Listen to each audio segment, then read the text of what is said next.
میرے محترم سامعین، مشہور ہے کہ ایران میں جاڑے کے موسم میں جب بھیڑیوں کو شکار نہیں ملتا اور برف کی وجہ سے خوراک کی قلت پیدا ہو جاتی ہے تو بھیڑیے ایک دائرے میں بیٹھ کر ایک دوسرے کو گھورنا شروع کر دیتے ہیں۔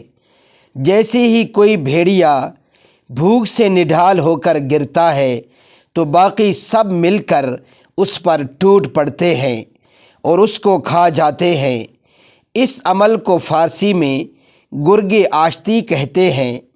اس عمل کا گہرائی سے تجزیہ کریں تو معلوم ہوگا کہ یہ رجحان بھیڑیوں کے ساتھ ساتھ کافی حد تک ہو بہو انسانوں میں بھی پایا جاتا ہے۔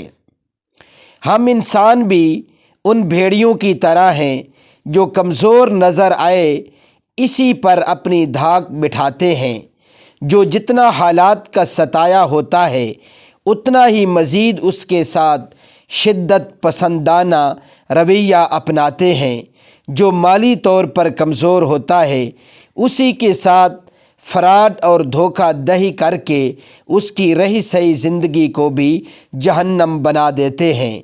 ہم کمزور کا سہارا بننے کے بجائے الٹا مزید اس پر ٹوٹ پڑتے ہیں، جو جتنا کمزور ہوتا ہے اتنا ہی اس کے لیے زندگی دشوار بنا دیتے ہیں۔ اللہ رب العزت ہمیں ہدایت عطا فرمائے اور ایک دوسرے کے ساتھ پیار و محبت اور ہمدردی کے ساتھ رہنے کی توفیق عطا فرمائے۔